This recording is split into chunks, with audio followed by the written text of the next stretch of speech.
Cyber attack hits PH banks.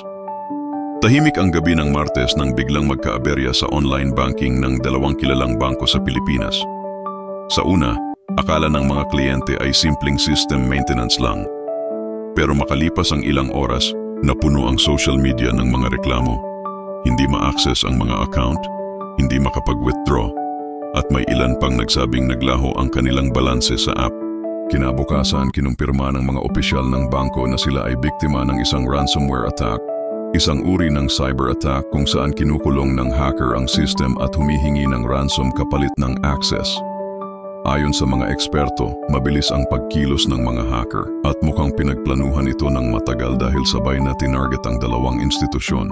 Agad namang rumesponde ang Bangko Sentral ng Pilipinas, BSP, at ang National Computer Emergency Response Team, NCRT. Ipinatupad ang Emergency Cybersecurity Protocols.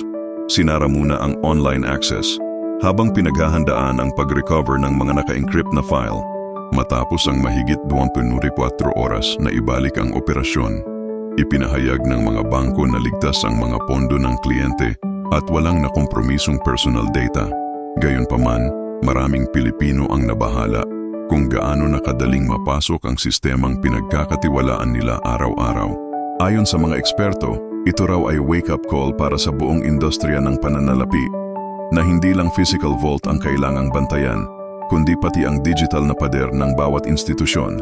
Sa dulo, nagpaalala ang BSP, mag-ingat sa phishing links, palitan ng passwords, at tandaan, sa panahon ngayon, hindi lang pera ang ninanakaw, pati tiwala.